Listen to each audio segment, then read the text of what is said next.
Today I'll be reading The Secret Garden by Frances Hodgson Burnett, condensed and adapted by Margaret de Keyser. Chapter 1. There is no one left. Mary Lennox was a sour-looking child. She was very thin and always sick. Her skin was yellowish and her blonde hair was scraggly. Her father was an officer for the English government in India. He was busy with his work, so he didn't have time for Mary. Her mother was a great beauty who loved to go to parties and have fun. She didn't want a child at all, so Mary was handed over to an ayah, a native servant. Mary's mother told the ayah to keep the child out of her sight as much as possible. Mary could only remember being cared for by her ayah and the other native servants. They always let her have her way. They knew that Mrs. Lennox, or the Mem Sahib as they called her, would be angry if she was bothered by Mary's crying. Poor Mary was as spoiled as a little pig by the time she was 6. One very hot morning she woke up feeling crabby. She became crabbier still when she saw that the servant in her room was not her ayah. She was not very nice to ayah, but she did not want anyone else to take care of her. "Why did you come?" she said to the strange woman. "Send my ayah to me." The woman looked scared and told Mary that the ayah could not come. Mary threw a fit. Even though Mary kicked her, the servant told her again that the ayah could not come. There was something strange happening at the Lennox house that morning. Everyone hurried around, nothing was done on schedule. The servants acted scared, and some of them seemed to be missing. No one would tell Mary anything. She was left alone as the morning went on. Later, Mary was playing in the corner of the veranda. She saw her mother talking with a young British officer whom Mary didn't know. Mary usually called her mother Mem Sahib, like the servants did, not Mamma or Mother. Mary stared at her mother because she did not get to see her very often. The Mem Sahib was tall, slim, and very pretty. Her hair was like curly silk, and she wore the prettiest lacy clothes. But today the Mem Sahib looked scared. "Is it very bad? Oh, is it?" Mary heard her ask. "It's awful, Mrs. Lennox," the officer answered. "You should have left the city 2 weeks ago." "Oh, I know," cried the Mem Sahib. "I only stayed to go to that silly dinner party. What a fool I was!" Then a terrible wailing came from inside the house. "What is it?" the Mem Sahib asked. "Someone has died," answered the young officer. "You didn't tell me that Cloera was already here among your servants." This was the first Mary had heard of that cholera. A very deadly sickness had broken out in the city. Her ayah had been taken ill the night before, and had just died. It was her death that sent the servants wailing in fear. Mrs. Lennox and the young officer ran into the house, leaving poor Mary alone. Mary ran and hid in her room. She was forgotten by everyone. She cried for a while, then slept for hours and hours. When she woke, the house was very quiet. Mary wondered if everybody had gotten well and all the trouble was over. She wondered who would take care of her now that her ayah was gone. Mary was hungry and felt like no one cared about her. Surely someone would come to look for her, but no one came. "How quiet it is," she said to herself. "It sounds as if there is no one here but me." Then she heard the footsteps. She could hear men talking in low voices outside her door. "How sad," she heard one voice say. "That pretty woman and the child!" A few minutes later the men opened the door to Mary's room. One was a military officer she had seen once before with her father. He and his men were surprised to see her. "Here's the child, all alone!" the officer cried. "Are you Mary Lennox?" the little girl said a little stiffly. "I fell asleep when everyone had the cholera and I just woke. Why don't the servants come?" One of the young men looked at her very sadly. "Poor little kid," he said. "There is nobody left to come." That was how Mary found out that both her mother and father had died. Some of the servants had died also, and the others had run away. That was why the place was so quiet. Mary stayed for a while after that with an English minister and his family. He had 5 children who were always fighting. Mary did not like them at all. They didn't like her either. One day, when Mary was playing at making a garden, Basil, the minister's son, teased her. "Mary, Mary, quite contrary, how does your garden grow, with silver bells and cockle shells and marigolds all in a row?" After that, Basil and the rest of the children called her Mistress Mary, quite contrary, all the time. The English minister told Mary that she was going to sail to England and go live with her uncle, Mr. Archibald Craven. Mary had never heard of this uncle before, but he was the only family she had left. Basil teased Mary about this too. "He lives in a great big house in the country. No one goes near him because he's so cross. He's a hunchback too." She didn't believe Basil. She put her fingers in her ears so she couldn't hear him. Mary soon made the long voyage to England. An officer's wife took care of Mary on the ship, but she was busy with her own children and didn't pay much attention to contrary little Mary. In London they were met by Mr. Craven's housekeeper, Mrs. Medlock. Mary wondered about her uncle and where he lived. What sort of place was it? What would he be like? She felt very lonely. They took a train to Yorkshire. Mary did not like Mrs. Medlock, but since she didn't like anyone, this wasn't unusual. Mary sat in the train car and looked out the window at the rain. Mrs. Medlock did not like Mary either. She thought the little girl was plain-looking and quite spoiled. Mrs. Medlock was the kind of woman who wouldn't take nonsense from children, but Mr. Craven had sent her to fetch the girl, and that's what she did. "I suppose I should tell you about where you are going," Mrs. Medlock said. "You are going to a gloomy place. The house is called Misselthwaite Manor. It's over 600 years old. There are more than 100 rooms in the house, but many are shut up and locked. The house is on the edge of the moor, with a big park and gardens around it.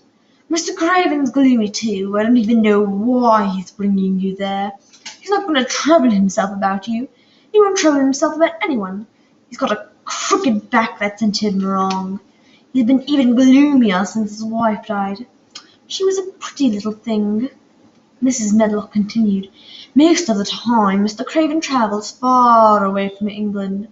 When he is at home he stays shut in his room. The only person he sees is his servant, Mr. Pitcher." This did not make Mary feel cheerful. A house with its rooms shut up, and a man with a crooked back who shut himself up. She stared at the train at the pouring rain.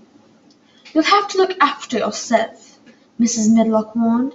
"You'll be told what rooms you can go into, and what rooms you're told to keep out of. Don't go wandering, and don't go poking about. Mr. Craven won't have it."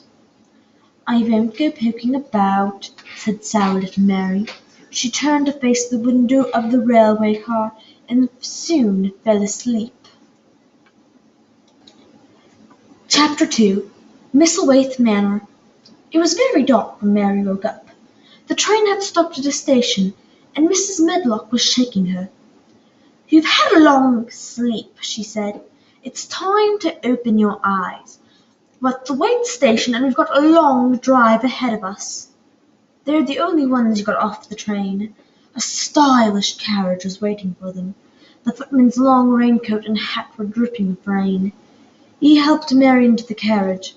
She was curious about the house with the locked rooms standing on the edge of a moor. "What is a moor?" she asked Mrs. Medlock. "Look out the window in a few minutes and you will see," the woman answered. "You won't see much because it's a dark night, but you can see something." Mary looked out the window. They drove through a tiny village. She saw cottages, shops, and a church. Then they were on the high road. She saw hedges and trees. There was nothing else to see for a long time. At last the horses began to go more slowly, as if they were climbing uphill. There were no more hedges and no more trees. She could see nothing but darkness. "We're on the moor now," said Mrs. Medlock. Mary saw low bushes in front. She's Mary saw low bushes in the light from the carriage lamps. The wind made a low, wild, rushing sound. The darkness seemed to stretch out forever. "It's not the sea, is it?" said Mary. "No, it's not," answered Mrs. Medlock, "nor is it fields or mountains. It's just miles and miles of wild land. Nothing grows here but heather and gorse. Nothing lives on it but wild ponies and sheep." "It sounds like the sea," said Mary. "That's the wind blowing through the bushes," Mrs. Medlock said. "It's a dreary place, but some people like it, especially when the heather blooms." On and on they drove through the darkness. "I don't like it," Mary thought. Finally Mary saw a light in the distance. The carriage drove on for a long time toward the light. At last they stopped in front of a long, low house. The big front door swung open.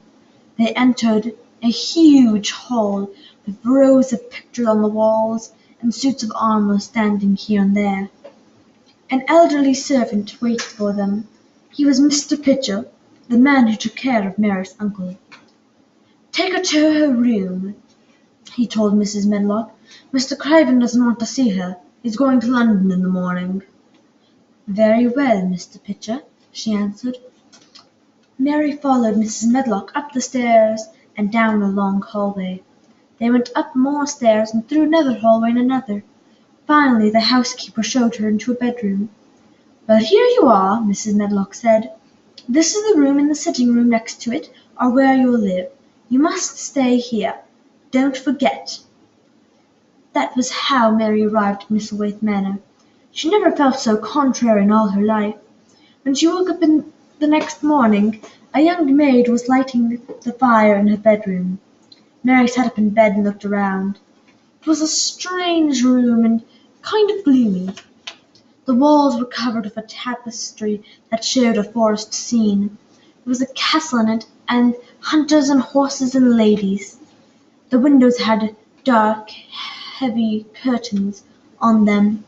Outside, Mary saw a great stretch of land that looked like an endless sea of purple.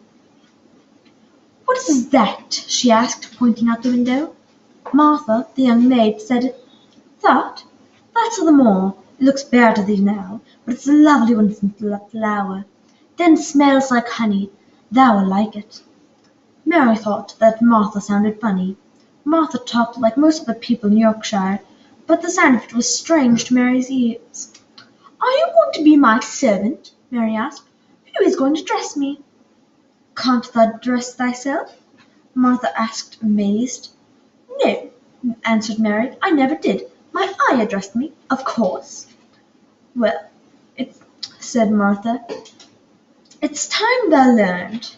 It'll do thee good to take care of thyself a bit." Mary thought Martha wasn't a proper servant. She was right. Martha was a simple country girl, working as a man for money to help her family. There were 12 children in Martha's family, and they lived in a tiny 4-room cottage. Everyone had to learn to help out and do things for themselves. Martha didn't know who or what to do with a helpless girl like Mary, who didn't even know how to put her shoes on by herself. As Mary struggled into her clothes, the friendly maid helped, chattering about her family. "Thou should see my brothers and sisters," Martha said. "The younger ones tumble about, playing on the moor all day. Mother thinks it makes them healthy. My brother Dickon is 12. He's a kind lad. Animals like him. He made friends with one of the wild moor ponies, and now the pony follows him everywhere." Mary had never had a pet of her own. She thought she might like to have one. This made her think about Dickon, a boy who made friends with wild things. Since Mary had never thought about anyone but herself, this was a good beginning. A large breakfast was waiting for Mary in the sitting-room. She drank some tea and ate a little toast. Her appetite was always very small. Martha was shocked to see so much food go wasted. In her family there was not usually enough to fill them all up. "Run out and play now," said Martha. "It'll do thee good." "Out? What?" Mary asked. "Well, if thou don't go out, what has thou got to do?" Martha responded. Mary looked round. There were no toys or books or games. Perhaps she would go see what the gardens were like. "Who will go with me?" she asked. Martha stared at her. "Thou wilt go by thyself," she answered. "Our Dickon goes out and spends all day alone on the moor. He has a grand time making friends with the animals. Thou can go to the gardens." Martha waited for a few seconds, and added, "One of the gardens is locked up. It was Mrs. Craven's garden. When she died 10 years ago, Mr. Craven locked the house door and buried the key." After that, Mary put on her coat and walked out into the main garden. She couldn't help thinking about the garden that had been locked up for 10 years. Would everything in it be dead? Or would there still be flowers? She walked along the path, looking at the trees and evergreens. A large pool with an old fountain stood in the middle of the main garden. The fountain was not running. At the end of the path was a long wall, covered with ivy. A door in the wall took her into a vegetable garden. The place was bare and ugly. It might be nice in summer, but there was nothing pretty about it now. An old man with a spade over his shoulder walked toward Mary. He had a grumpy face. "What is this place?" she asked him. "Can I come in here?" "If thou likes, but there's nothing to see." Martha walked on down the path. She looked in other doors and saw more gardens. There were walls all around them. She followed the longest wall and found herself in an orchard with brown grass and bare fruit trees.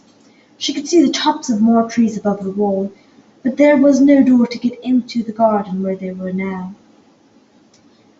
A bird with a bright red breast suddenly burst into song. His friendly whistle made Mary feel happy, which was quite a new feeling for her. She wondered, does the bird know about the locked-up garden? And why had Mr. Craven buried the key? If he had liked his wife so much, why did he hate her garden? "I believe that bird flew into the secret garden," Mary said. "There was a wall around it, but no door." She walked back into the first garden and found the old man. "I went into the other gardens and the orchards," he said. "There was no dog at the door to bite thee," he answered. "There was no door from the orchard into the other garden." "What garden?" he said in a rough voice. "The one on the other side of the wall," answered Mistress Mary. A bird with a red breast was sitting on one of the trees. The old man smiled and whistled softly. The bird with the red breast flew to him. "Here he is," chuckled the old man. He talked to the bird like an old friend. "Where hast thou been, little beggar?" The bird looked at him without fear. He hopped about pecking the earth, looking for seeds and insects.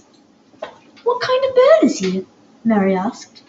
"He's a robin redbreast. They're the friendliest birds alive. They hate to be lonely." "I'm lonely," Mary told him. Seeing the robin made her think how much she'd like to have a friend. The old gardener stared at her. "Art thou the little girl from India?" he asked. Mary nodded. "No wonder thou art lonely," he said. "What's your name?" she asked. "Ben Weatherstaff," he asked. "I'm lonely too, except when the robin's with me. He's the only friend I've got." "I have no friends at all," said Mary. "Thou and me are alike then," he said. "We're neither of us good-looking, and we're both sour as we look." This was the first time anyone had spoken so plainly to Mary. She started to wonder why she was so sour. Just then the robin flew away. "He flew over the wall!" Mary cried out. "There must be a way to get into that secret garden." "Don't be nosy," the old man muttered. "Go on and play." He walked off without ever saying goodbye. Chapter 3. The Cry in the Corridor. Every morning after that, Mary went out to the gardens. There was nothing else to do. Playing out of doors was good for her. The fresh air put pink in her cheeks and made her hungry. She didn't look so sour any more. Everything in the gardens was still grey and wintry. She wondered what things would look like in springtime. Some days she looked for Ben Weatherstaff. Sometimes he would talk to her, other times he'd pick up his spade and walk away like he didn't see her. Her favourite place was the long walk outside the gardens with the walls around them. Ivy hung down on the walls and heavy curtains. One day she looked at the ivy and saw a flash of red and heard a chirp. There, on the top of the wall, was the robin. "Oh!" she cried out. "Is it you?" He chirped and hopped along the wall. It seemed to Mary that she understood him. "Good morning," he seemed to say. "Isn't the weather nice? Isn't the sun nice? Let's chirp and hop. Come on, come on." Mary laughed. As he hopped she ran after him. "I like you!" she cried out. She chirped and tried to whistle. The robin chirped and whistled back at her. He flew over the wall and perched on a tree. "He's in the garden no one can go into," Mary said to herself. "He must live in there. I wish I could see what it was like." She walked back and forth along the wall. She looked hard, but there was no sign of door. "That's very strange," she said. "There must be a door because Mr. Craven buried the key." At supper that night she asked Martha, "Why did Mr. Craven hate the garden?" "I shouldn't talk about it," Martha said. "Mr. Craven's orders. He and the wife loved that garden. They planted roses and flowers all over it. One day his wife was sitting on a branch in the old tree in that garden. The branch broke. She fell and was hurt so badly that, well, she died not too long after. He nearly went crazy then. That's why he hates it." Mary looked at the fire and listened to the wind whistle and moan around the old house. At that moment a very good thing was happening to her. In fact, 4 good things had happened to her since she came to the Manor. First, she had talked with a robin and they understood each other. Second, she had played outdoors until her blood had grown warm. Third, the exercise she was getting made her hungry. Fourth, now that she heard Mr. Craven's story, she knew what it was like to feel sorry for someone. As she listened to the wind, she thought she heard something else. It was almost like a child crying somewhere. It was far away, but it was inside the house. She looked at Martha. "Do you hear anyone crying?" Mary asked. Martha looked surprised. "No," she said. "Sometimes the wind sounds like someone's crying." "But listen," said Mary. "That sound is in the house. It sounds like someone is crying." Just then a draught blew the door of Mary's room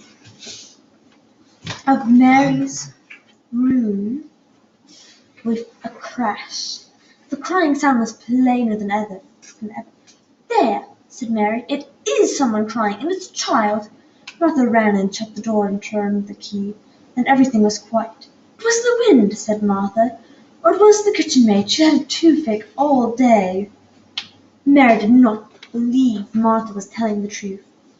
The next day Mary could not go outside because rain was pouring down. "What do you do in your cottage when it rains like this?" she asked Martha. "Try to keep from getting under each other's feet, mostly," Martha answered. "Dickon always goes out to the moor. He doesn't mind the rain. He says he sees things on rainy days that don't show up when it's fair weather. He once found a little fox cub half drowned and brought it home. He found a young crow another time and he brought it home too. He fed them and took care of them. Now they're like pets." "I've never had a pet. If I had a crow or fox cub, I could play with it," said Mary, "but I have nothing here to play with." "There are thousands of books in the library downstairs," said Martha. "Maybe Mrs. Medlock would let thee read some of them." So Mary went looking for the library. She didn't wait to ask Mrs. Medlock. She didn't really care about the books either. She wanted to explore the house with so many closed rooms. She wandered alone through the narrow halls and the wide ones, upstairs and downstairs.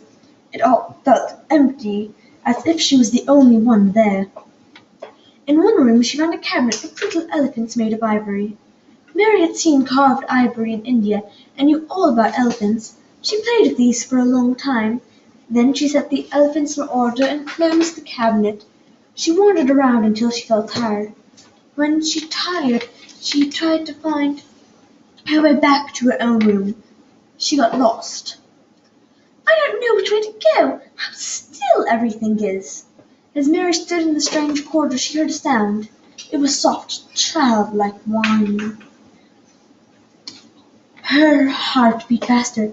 "It is crying," she said. Suddenly Mrs. Medlock came around the corner. When she saw Mary, she looked angry. "What are you doing here?" Mrs. Medlock demanded. "What did I tell you?" "I turned the wrong corner," explained Mary. "I heard someone crying." "You did not," said the housekeeper. "Come, back to your own room or I'll box your ears." She took Mary's arm and pulled her up one passage and down another. Finally she pushed her into her own room. "Now," she said, "you stay where you're told to stay, or you'll find yourself locked up." Mrs. Medlock went out and slammed the door. Mary was pale with rage. "There was someone crying! There was!" she said to herself. Chapter 4. The Key to the Garden. "Look at the moor! Look at the moor!" Mary called to Martha the next morning. The rain had ended. The deep blue sky arched high over the moor. Mary had never dreamed of a sky so blue. In India, skies were hot and blazing. The moor itself looked softly blue instead of gloomy purple-black. "Aye," Martha said, grinning, "the storm's over. Spring is on its way. Just wait and see. It'll be blooming all over, buzzing with butterflies and bees. That will want to stay out all the day like Dickon does." "I like Dickon," said Mary, "and I've never seen him." "Well," said Mary, "the very birds like him, and the rabbits and the wild sheep and ponies too. I wonder what Dickon would think of thee." "He wouldn't like me," said Mary in her stiff little way. "No one does." "How does thou like thyself?" Mary asked her. Mary thought for a moment. "Not at all," she answered. "Mother said that to me once," Martha said. "I was in a bad temper. She says, 'Thou stands out there saying that isn't like this one and thou don't like that one. How does thou like thyself?' It brought me to my senses in a minute." Mary thought she would like Martha's mother. She sounded like a very wise person, and nice too. Martha left for her day off. She was going home to the cottage on the moor. She would help her mother with the washing and the baking, and then play with her little brothers and sisters. Mary went out into the garden. The sunshine made the whole place look different. She went into the first garden and found Ben Weatherstaff working there. "Spring's coming," he said. "Can thou smell it?" "I smell something nice and fresh and damp," she said. "That's the good rich earth," he answered. It's making ready to grow things. In the flower gardens I will see bits of green spikes sticking out of the earth." "What are they?" asked Mary. "Crocuses and snowdrops and irises and daffodillies," Weatherstaff said. "Hast thou never seen them?" "No, they don't have those flowers in India," said Mary. She heard the soft rustling of wings. The robin had come out again. He hopped about and looked at her. "Do you think he remembers me?" she asked. "Of course," said Weatherstaff. "He knows everything that goes on in the gardens." "Are there things growing in that garden where he lives?" Mary inquired. "What garden?" grunted Weatherstaff. "The one that's locked up," she continued. "Are all the flowers dead? Are there ever any roses?" "Ask him," said Weatherstaff, nodding at the robin. "He's the only one that knows. No one else has seen the inside of it for 10 years." Mary walked through the gardens to the long ivy-covered wall. She heard a chirp and a twitter. She looked down at the bare flower bed. The robin had followed her. He was pecking things out of the earth. "You do remember me!" she cried out. She chirped and talked. He hopped and twittered. She bent down close to him and tried to make something like robin sounds. She was so happy that he let her get close to him. The robin stopped to peck at a worm. As Mary watched, she saw something almost buried in the soil. It looked like a rusty old iron ring. She put out her hand and picked it up. It was an old key and must have been buried a long time. "Perhaps it has been buried for 10 years," she said in a whisper. "Perhaps it is the key to the garden." She put the key in her pocket and looked at the wall. Could she find the door? All she could see was thick ivy. Mary took the key with her so she would be ready if she ever found the hidden door. Martha was back the next morning, full of stories about her day off. She had helped her mother with the baking and the washing. In the evening Martha had told her family about the little girl from India. "They wanted to know all about thee," said Martha. "I couldn't tell them enough." "I'll tell you more before your next day out," Mary promised. "They might like to hear about riding on elephants and camels and hunting tigers." "Did Dickon and your mother like to hear you talk about me?" "Why, yes," answered Martha. "Mother was worried about thee. She said it must be hard to be all alone with no nurses or governess to look after thee. She said, 'Martha, do thy best to cheer her up. Here, I've brought thee a present.'" "A present!" exclaimed Mary. "How could a cottage full of 14 hungry people give anyone a present?" "It was a skipping rope with striped red and blue handles. Mother bought it from a peddler," Martha explained. "She doesn't have any money to spare, but she wanted thee to have something to play with. She used some money from my wages." "What is it for?" Mary asked. "For?" cried out Martha. "Does that mean they don't have skipping ropes in India?" "Just watch me." Martha began to skip and skip and skip. She counted to 100 as she skipped. "Looks nice," Mary said. "Your mother is very kind. Do you think I could skip like that?" "Try it," urged Martha, handing Mary the skipping rope. "Mother said it would do thee good. Put on a coat and go skip outside." Mary took the skipping rope. She opened the door but turned back slowly. "Martha," she said stiffly, "they were your wages. Thank you." Martha laughed. "Run outside and play." The skipping rope was a wonderful thing. Mary counted and skipped and skipped and counted. The sun was shining. The wind came in delightful little gusts. She skipped all around the gardens. But Millerstaff was talking to his robin. He was surprised to see Mary skipping. "Well," he exclaimed, "thou does look like a child now instead of a grumpy old lady. I couldn't have believed thee could do it." "I've never skipped before. Mary said. "I can only go up to 20. "Now keep doing it." "Just see, I was watching thee," Motherstaff said, nodding toward the robin. Mary skipped away. She went to the ivy wall to try to skip the whole length of it. When she stopped the rest, the robin greeted her with a chirp. He had followed her again. As she skipped toward him, Mary felt for the key she kept in her pocket. "You showed me where the key was yesterday," she said. "Will you show me the door today?" The robin flew to the top of the wall. What happened next seemed like magic. A strong gust of wind lifted the trailing sprays of ivy, and Mary saw something. It was a door handle.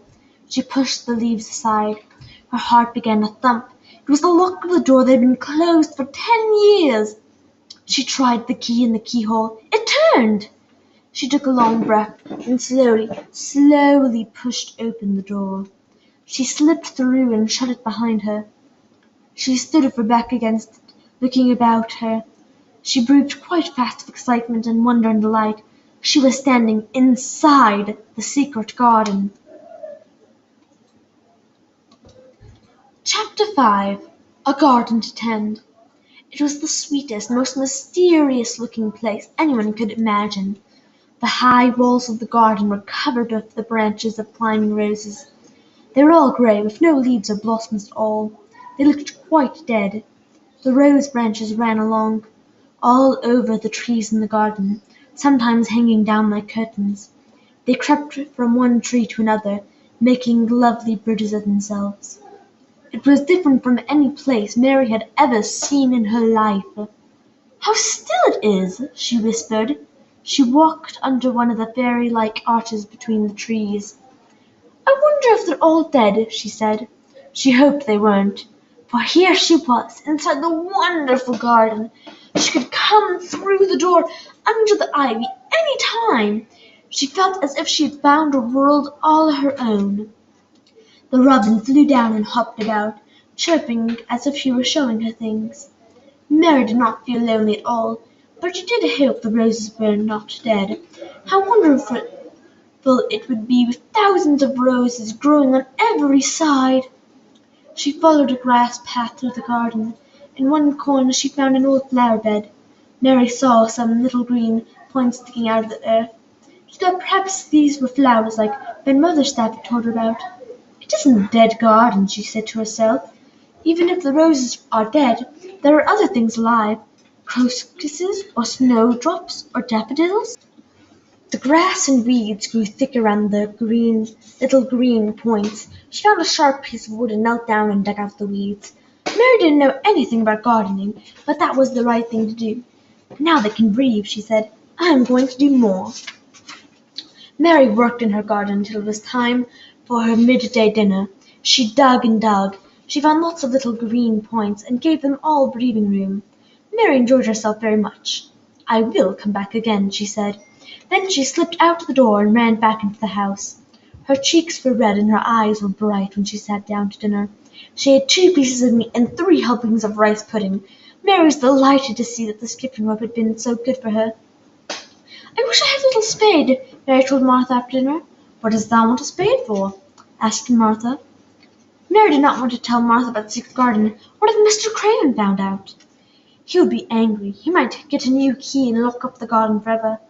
"This is such a big, lonely place," Martha said slowly. "If I had a little spade I could make a little garden somewhere." Mary's face lit up. "That's one of the things that Mother said. She wondered why no one had given thee a bit of a garden to take care of thyself. She thought it would make thee happy." "How much would a spade cost?" Mary wanted to know.